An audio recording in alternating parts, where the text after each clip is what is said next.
بسم الله الرحمن الرحيم الحمد لله رب العالمين والصلاة والسلام على رسول الله to umurano ndagan kam daga sukuni walla nyaga na laga na khali kino daga wada kuni na ngoto gelo khara magala bakari sukuna wada to wanan cukunya to gondi na daga ke mu man cukuni terin na nyugo man daga ma lebina ndo khali laga na khali kino daga wada o khara mo ngare abul alibani qawsi ismail ada sahandu yogo yankandi wada sahandu ku odi iqara adi yankandi 5 credit mata ke wakati nya france lere haqiqatan odi hay wada hay odo imenyon ko to mudigamu wallahi to digamu ku ho hon taranga tinike amatungu ko to mudigamu nka hobe garo rondi nan tona saga ndi kenya odo gida nyaare go ngara sa ari kitello sa ande ke kamananti o khara maqabul albani est ce que Allah bakana saga ndo rangani ba sun gan kanandi dukata kura mun hanna loge kebe gara sa kun nge smedi kenken da hamu mene mana mulan caage mun na hakana loge asura me hobe gara hada malla sama sa waju ndendi analla sama na ko parce que hobe gana koni ne gona ti yarunda kenya he kuna yugo ko karang angala gundanga ne kasabare kamunyi kuna ya garuko karanga Allah hinu ngaranya kunda esko da manimba ka waju nden no konde haribane duro ko tanki nyakale gana ti ya garuko kamunyi kasabari kada ka kina nuraga kada kale mumpai kada ya gunum ka ya ko tayani ya gunum lanta yana tampin pale ya kunna kundo an maga simma nan tikina yugo karanya kenta yugo karaisa ananyi medangani ana barki nyamurunanda ana khairi nyamurunanda le munda ana sabari duro to maga hotana sumuru ken no tana yugo akarai ana yugo nya hasana kempe anke nyugo kai gana ti yagaru igana ta kasabari kada ga yaqullaga yagare matimme yagare ni asa atages baka sahaban kote nya kwalla faringa da ko mogobe ha yagare lantanya nan chagol lungunyi mimi nan tanga mulla nya kina nya kibe mimi mere hada mari minyonu malaki ya heti nta hada mari minyani duro ko taraga tito ko ki hakinga igana ken ko mbaga simana ta hasan di yagaru nyada duro ko to simmiya anani miya dangani an rati yagarin cire ki ban kin pam mulan yagarin mene kibe kitare fatima zahra me an kin pam mulan yagarin mene kibe kitare ummuna khadijatu mene walma asiya me walma na an mulan ko kita duro ko to kun me mu ko tenyani ya harilanta yana kummiya Allah fare ma konan ti garum matime ganta dan tantara ku bana jate kinda ko yagaren kutenju anya munyini anya chabarini anya halle mu ko hayni anya hanka ke hayni an rake sunya butun kasa su ganan kita daga yagare su ganan toro daga yagare san daga ta gemme daga Allah wannan le mun cankinare ke saboda kuron ta kasi diga muku no goyeri ke so ite hasan de yagarunda ke so ite hasan de gunda besna mire diga mun no gondi na mali utuke dinga kawana no hakitai kyam mudana maga on daga do tablo mbatenga o gina nyagale ke bugunanti hajun tenga kinan caage o watu nanti jamane ke lo juru duro o ma o khara mo ngara bula albani ama katina mbugo ti oto na bugona bataka ke sagandi bataka ke mun na han kore yande am mun na han kore nyani mene lakin duro o tanke nyagarin kallangunte be anga terinkana anki nyagarin direbe anga terinkana kina batana ke anki megalle mukusrogono angare angara to ankina kannenga andan kina gimuntenga ne agana ho honda mega anga munyina antarangare anyi me atunu nan tantaranke ngagada yagarum melu be aterinka agada yagarum pasu melu be corona terinka ay me hamundi nanga igado yagaru be no koron jage katai ke sabuda maga jwa bakaide diga minanga terinka tan ne kuna ko hayugo ko hasana ko ya nanga ga yagarum bonon din kundu ntangra killa ganyi me dan to ho tu wajundendi wonde gana diga mun terinka anyi me atuna gado yagaru be no anyi me direta nga yagarun tungala television nga anti ko yaba kanya ko yakane yagare suga yada yagundi yagare suga daga na ikunkun ko yagare suga daga na mbambe yagunya di kenta nyani ke kenta gemminga on mema ko talindi ninte kenela ninte fonema ti kenta ko ninke daga ni kenta nyani ke an kana yagunye tanga ka gabe bakai laga no kisino tanga corona o khram ko teren ga batare be yan khanda bul albani ati kasuratan nisa'u al-anidat ti yagali nyadanto igabo yagare kubenuga kawa ikawantenga dua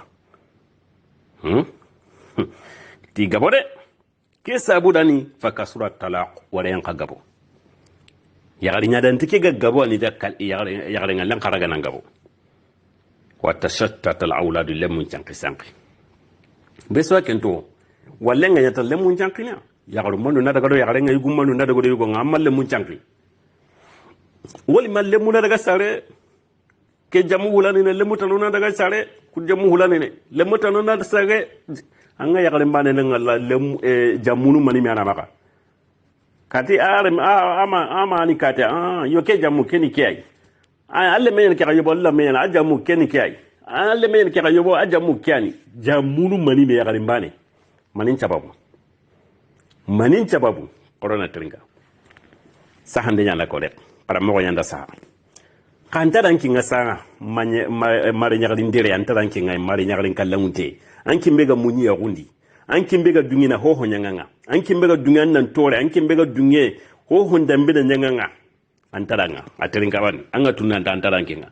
ken palle ken kana ne gari duwanda ati barakallahu alla ga na barikro fil mar'ati ya garendi ya garebe al hayna ya garebe hinun ne ngani ho gatta ngona ya garebe awadu ngena tasi ho de bagge may al layna ya garebe mo tengeni al hayna hinun ne igatin tihibe ya garebe himma hoto ana do kay son kan kon ne aho gulle ni kay ya garebe hinunga makoto wana do kenyede ya garebe mo tengani fahiya tike ya garin paso haide man an ya garinga ta'muru baytan lil abada ka kan kurana maduna gangiri ta'muru baytan lil abadi aken anta baka kando ken alle kammo anda mutan ngare ntangra yadan ha anda nyingi ngan kuruhan anta ngure yampim ma anda kana kammo ken ngume ga nanya mo ga yume non kadi yugumene ko na din kenta mulay mi angara ho honda me ke naranga la kunya garon kadi de yo ka on tar kunya garon mi no na do ya garon nyadan to kwai anya an kina kana lungu hen tan dire an kina na tunan tan an karadiyan nan na kundwa an ga ya garon me ne ngala kunkun mutinde ga taguna do doma ya garon nyadan te amma do akanda da duwa ya gari alhayyina allayina ati docteur Ibrahim Alfaqa ken docteur hore way to na hore ga ni gati sere suda docteur to wana nyane kengare ama gabawa sonun kon tatu nangaba sonun ko imake ton gabondo o bange parce que to on talatu no honne tan pubuti odaga honne ta pubuti on odaga kena buri anta sukara batanga sugri to na hore be so hakin ka suda jabta ko no ibe gana kine kati docteur ngal bon odo xaram ko ngare aga hinna killen kama docteur Jeri Saleh Allah ga naw gille kinai Allah ga na wa asre sagani kati sonon kray ana ke to ko nyanda sonon kram munna Allahumma amin atiken docteur anti Ibrahim Alfaqa ati an-nisa yaghru ali anidat yaghru benu gani yadanto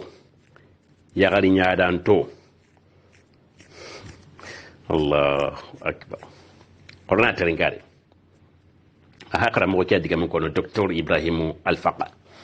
ati yaghari nyadanto hiya hunna kunya garo hayde alfasilati yani yaghari kontonto fi ziwaji yagundi kun karanta yagwa ya karanta kinan katagunu yaranta tagunu yagwa abada ina no kwa abada kanjun la ilaha illallah abada kontonto yani kanjun dano nyana dia abada koronta ku batunga ne abada korondi gili ngondi ya abada kunu kontonto nyai yagundi wa fi alaqatihinna hari ikapalle magundi hatta ma ala qarib hari di mare munaka irantai kina bane hetide hari gubudonu hari teinu hari ikaligu ikalegaru itagallemo abadi da sunameya kinya gari mene kontonte ne abada alto adiga mena lakudi kada gado min jangul lingonde ne kada gado teinel lingonde kada gado gubudo lingonde kada gado kaligo ndo kallegare ado kinenga me ado hari lo asellemo hari gardinge hari golinyanga be ga kanda na meya الفاسلات يغرن كنتونتو الله أكبر هذه كتنيو مهوي قرنا ترينكا أتى المرأة التي يغرب taftaqidu az-zakaa agaraga nan konto hakla sirenga ntai al atifi hakla sirbe garaga nan pinne mata ya garan ke hakla sirbe nyan kawa nga hinne ne anga mogo ne kenga manki ya garan ata wal marwa da do noe ngati ya garan nan kawa ne nya gani ke ya garan ke nan kawa kunu wuti anda honne katan ya ganjin bugu anda honne ngai ta wu amogo te nan ne ka ke yagar mene ta ke yagar mene gani gijimen kon ka gana sigan kane la ilaha illallah ku yogo no ka sape yande ati kin yagar mene Allah gana nan konto no e nga fi ta'amul gollalle ma gondi ado kinen ta gemme ado teinen ta gemme ado gubudon ta gemme ado goljenga nan ta gemme ado tagalle monte kalligo he kallagare he ada sona me kine he ati al aksar kenya garin po gabere fashala ni kunya ni hompo gabe nga ga kontono fi jiwaji ya gunundi abare kontonto en ma hada menyi megala samedi hada menyi man tampini lungondi nedi ke garin men ranta tawono ya go ke garin men kontonto en tampe duro abara diga me ana hada malaqedi limaza timani sababuni kenganya li'annaha paske ke garin hede satadkhul annaki ya garin Allah wakati saurano fi shaddi kote yari hinunga koto akina makania igati kada keto ko gumma ga dogo yakin ga gondi Allah la ilaha illa tuwana yugo nadi subhanallah ya antino ko ya ganya la film nunga iganata hali yugo na kanoro no hini yugo da nga ya garin dumbe nyanga la kane kana ka ko to mulango yonne atangi ngalla yurono fi sad kotendi wazad adu garhan hutun dendi na diga mun putu hutume igon churantai igo guna de angada diga mun nya hillo sikota ya kulu kaya gare guna di onda gare ay kinya gari mene ataruna swadi watatabu sawati ananiyati ada nke diga me ana kinya daga na batum itagliba fini kinaniya nke walla bilinke ntake hi walla nke annan nke Allah kyamu kaida anki na karanga an kalli garin karanga an kalli gon karanga anki ni maniya dumaga yan kasa ti ya garin na lahayina ya garin ni ya garin ne nganiya allayina ya garin ni ya garin mo tengania ho gatto ngonadi nke ati ki ya garin mena kunduye ati wa fil haqiqa anna yaga haqiqa ngani ko be to ngi mi megani kere iya tafsal aya kontonwa amama ina di jawja kine nyaade en patinga kine ngara yaada kine ngadi anga masbali ngara kine anga he akin kontonte na kora ranta kine ki yaade munyini aya fa rangiriya nke anta tokinga wallahi yunu gille miri kine no gara me ko laga a corona pakala nan ke nyagarin de tan tadisa an ke nyagarin kallan tan ta kendi an kin kina gana gran charlinia an kina gana butu an ta tongaro no kusanya ganjinya bakanga kanati dua me ke gila ni kina kolo laga la ilaha illallah kesi kina do holla kina la kan tabaka kon yagari kono kasapenisa atike yagari mina hay kenye kinenya de ngurede a kinciki kenkaniya a kontuno ken ngurarantai wa inadu man hawlaha ado sira suga karanga kunya nan ta gundi ho yaranti munyini ati farrizal anna tunanti gon chukade yastaduna yugon qotono inadan yadan ta wa amama zawzatul anida yagari nyadan tanya kane igati go su yada yugo su manyante ni ke yugo anga tunanti ama yara kununga kwa ayada sababu wai paske yagaran kayara kempalanti anga makiro ngana nyakunu ngana anga makiro wal ngan katakun amulan kuru ata kula nguradi ya ganje ampina mani nyana ki a konto deza hawura nguria angra guru kata na risa panyi me yampi maka anda jani ngutu ari hanaman tawnundi anna mani nyana ki ya gare haribi ampina mani nyana ki me angra ngri ya gahinna wal inke la ilaha illallah ati ya garen talla nyadana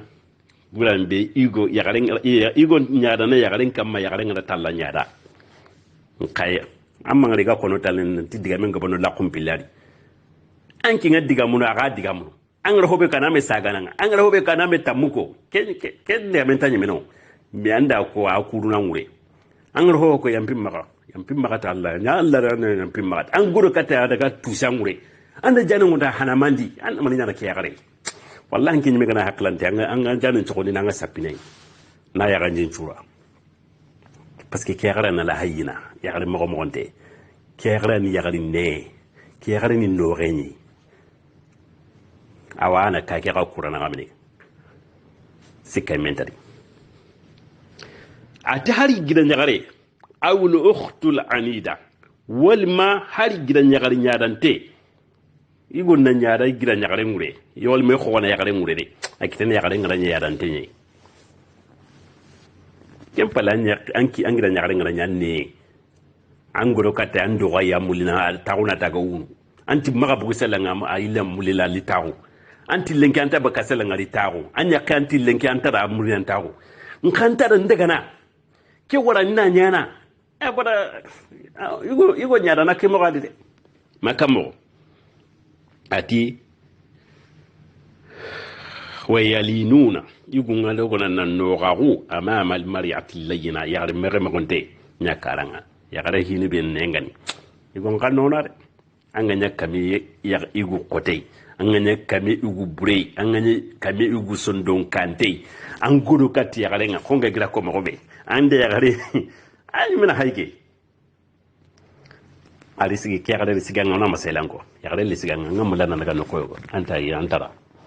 dagira mo maganda rita diga min daga minna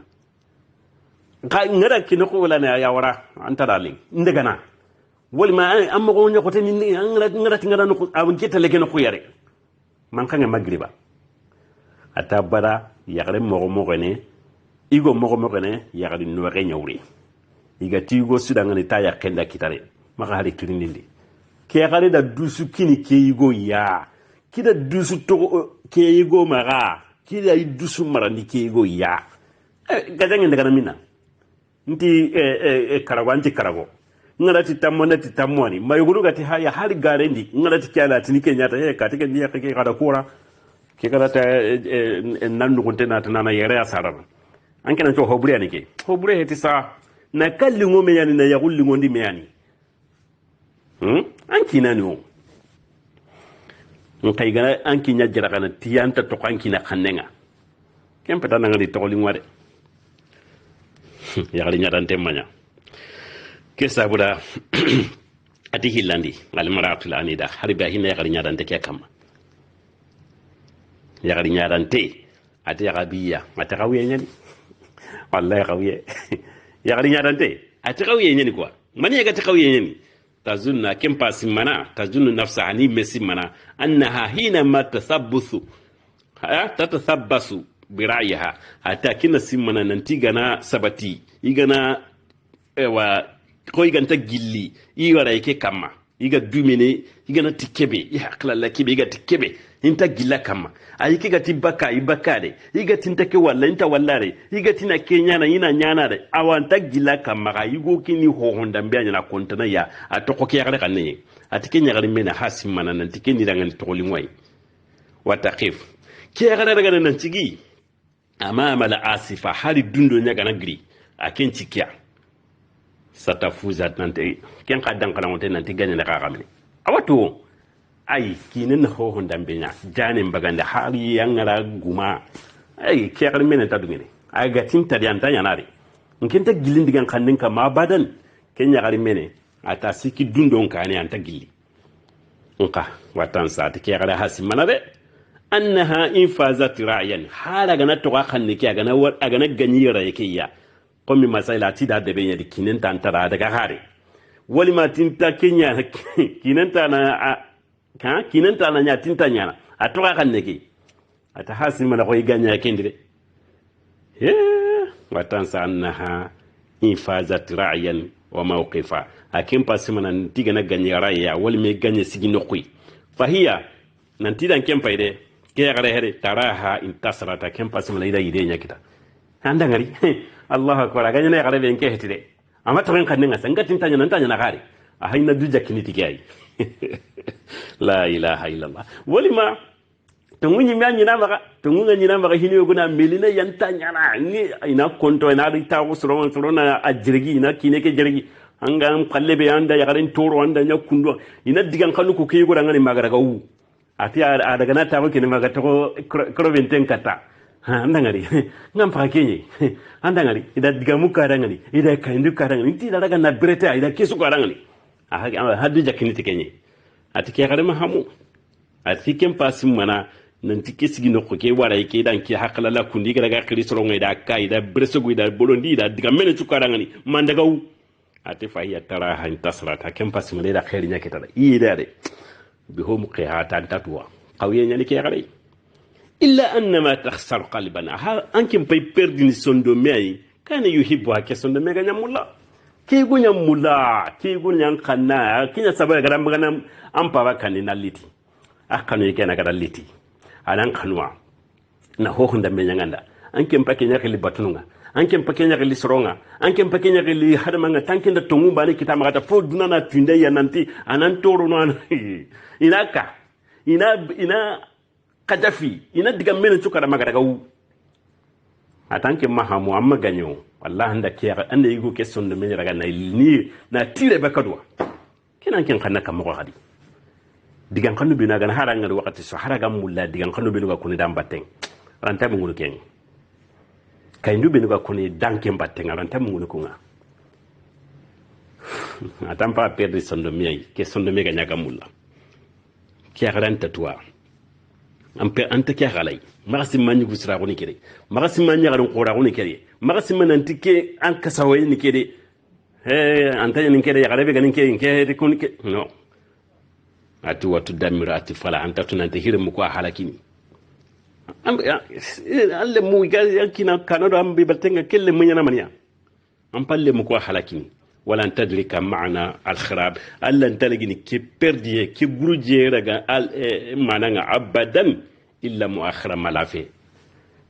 hanki mi gana tawud la fe ngala kenan naratu menu ngana mpli wakati bi anan natunanti wakati ngille nyano kam mawranta kesu kono wanaro kitan jondiro digamu ati kasuru min riwayat angaba gelli riwayanu nga wala hikama do kitu tamdahul mar'at lahina abada ina yagarin tire yagarin mo gonta inu tuga tongono yagare binina kinyagare mena tigana allayina yagare be mo gontengani alwadut yagare be kina mulla alwalud yagare be ga jidini kinada wa kazalika kem mo bana nan kan rasul sallallahu alaihi wasallam faren kanya kunduai was sahaba sahibanu kanya kunduai min ba'dihi faren palle wal mar'atu allati yagare be tahtawi zawjagi kina kapadwa bilayni timmo mogoya wa hikma do hikima fa innahu sayaqaha kin yagare anna tunanti kine kena kanna wa yatamassaku biha kine kena ragani kitin pilari ya garisugi kina mulla ya garisuga toki kina kanne ya garisugi kina dorno ya garisuga ikina ragana na bere ken kina na mulla na gatandi al mar'ati lati ya garebe tan hani ki garegi dugu sunu litamur al asifa pour dundo nan dangi hanke ngara giri kine ngara butu kine ndu toke ngari kine ndu kuto ngari kine nga kamana ndogo akina jimi pour dundo kenan dangi kama akenta terre dundo ke wala akenta sikaka no ko ke yagari mbane no ke yagari ke ni jum i kamponya maga yankana ana ko sa kanu yenga ana ko sa mogo ana ko sa sapikine ana ko sa yampe muramaga ana du maga yanka atike nyagari mena hede fa hiya al mar'atu kenyani yagarenga al hakima kenyani tuwana al aqila kenyani haqqalante allati yagarkebe tagmar baytan tu'ammir bayta garni kamara lil abadi maduna gangiri kenta baka ke kadi kake ni kiana kake marna kani kagume wal mar'atu allati yaghrabe taqif ki yaghraga sikki kina kane kal udi qosolle al yabis qosolle kante kankara anta giliba tentana da bujene kinan do toke sugari kinan do butte sugari kinan do khuto sugari kinan do diga mele sugari gar ho kame am ko kinanda diga kan sugana wakko har kinan ngati ha kanna ya ha ikunken ko ne atike nyagari mele tanka suranna ngala kinyagari ga qosene hiya man kinya ni yagare nga tanka sraga hosene wagadi la yazbar ara qusna qusmu gonda be be daran taka jarane la yazbar kasru ha hose karan taka jarane kinya na man ya walle Allahu akbar atali maratul anida har bodo yagare nyadan to kwana bere ati yagare nyadan te al mutasabbisa biraya ki yagare be ga sikki wala en kama gatini ke gana kebe ko inta gilla kama walle ta da yagare kebe to ammil agara gana nan dan duntenga ko bi mabda anna ana aghlab akim maga joparo nanti ike nindini wa anta takhsaran kinyam perdini ankidan ngara mekita ay abada to kanki ngia kanenga ankim perdina to ko halya fanto ngia kanenga kinya gar mine ati inna ma tudammiru nafsa ni do halakini qahu qabla an tudammiru al akhar sadaga watanan halakini hadwa halakini hela kim palle lemu anar kenci takem monodi laga no kisino tanga wata is ati ke yagara brene hayata kullaha brenta gum mumantu kasaratin ani misinte anga nyina da kanu gabe bagay kita anati enga na tun tarin kina hanangure enga na tun yakundu enga na tu c'est trop tard ata braken par nyagar me hanni misina kita tata zarra miraratoha ke nimisi qaraqame a qaraqachwe ana laga na agadaw ta jarru ni kenye na jin qadaw ana ke qaraqachwe ana qadaw no fi dunya wal akhirah duna do lagra gelu duna de tora la samay duro na ke kabagay an rabago doru nga kunnan kata an daga doru kunnan kata na daga doru abada lawlaw ngena ngaro kanunga an tare mpene kenga de amma ta an tore dunadi awalla gara kana goto kenga ati min tajaribi awati ike gara hobe no jarabita komi ike gara hobe wure baga filista sarati jawziya ya lemmaru me sawra lemmarundi ike gara hobe jarabita wazatu ike da nya anna al anidat ya garinya danto yantahi bihinna laha al hala nganya minetiya ila talaq ike gara igra jarabita da nyike iken kingara igara ahinun paita ya gare su angatiya anyana yaran tenye a tokan kannenye ando sirasunta gemme andan kina he andan ya an kalligompe andan kallagare andan guburo he andan teyne he hari ta kalle mo andina meya atikin ya gari mene ahinu lagare ni mani walle wa fasl hayati ala branta ukil kuriye al usriya kengani kore anta kore marna wal ijtimaiya ranta ka homarna parce que ado ku gana deminaro kun chankimi ado ku gana deminaro kun chankimi ado hari lemu anta ka kore marna anyana kinya gari menay nyarundi lagare ata al arabiya gundun ka yagare go a hosi mandini kenyi to sibnata hakindi le nyagare ada wasi leilati jifafa ya ganya halle bi hikmata da hikman digan koro ko dangani raya ikaba konte o majriba wure angari wure jarabi yqoro yani o wasfat magun kuto gane akadat alaiha zawzatun nazihati yagarin yagun to be nuga ganye yagun da ya koto tikenga yagarin deru yagarin kallan to be nuga ganye kinan kanundi igada khairin cikita kinan kanundi a sababu tikiyai kem magun kuto igada kem batude ida sukita tikenye kenni kanga wahiya kem payi yagaringa tik ikina ere mendangani aganye de kinan kanati kuni lahu amatan nyanki na dangani tumbare yagare maga daga nan tinke anya kebane anya kebane ninga nyan kuma an kuma hitingare hawan kuma marante hitingare hawan danki no daga nya dangani kuma yagare nyai la ilaha illallah ento do kahidu ko hakla la nyoto bode ga noy arabia kalen pay kada diga be ke hire menda ti daga nyanki na daga ni tumbare gari aga na ti gri wuro gri aga na ti gri kiye gri aga na ti taru aga na ti daga aga na ti maga daga a su to hanki na kananga nya daga ni komo ye gare anga da kinyata ya kun laka ke go ganya nan kada ngani sheya hoy turidina wanga kebe mulla ano ko de na takana nya daga ni kome ana kundi nyayo ngeti kenya ngi daga nangin chagonu ci angin lungu ci nyana ngara to ho da waranna walla ngara to ho nyanna nyana wallahi an kaga manya naluma yita kaga manya bonontiai hari ho mume haru wulle nyaga srebe ga hinna na watu ya gare be ga mulla ya gare be ga to kan kannanga ya gare be ga hinna nanga ya gare be ga kurosini ya gare be angara to ho nda mena nyanda ankin na kim anna mani murri kenya gare kamma kita anda to karare an kanya na daga ni komiyai diga men pay kay ati kempre ka lagarenga anni sawla anidat ati yagari nyadan to yagaru ben ganta to kina kanenga ido kanchu game ido qabila chu game ido tagalle mo game ati yuhawilna rijala ila adala yagaru nyele man ana kinonu nyele man kat kunna kunyi kempala ko wani nyane ko ganyane yakala ngane ko nei nka yagari nyarante na to ga chal haladi ani kina yele man aganya na ngane ko nei Allah ga no kisino tanga agilo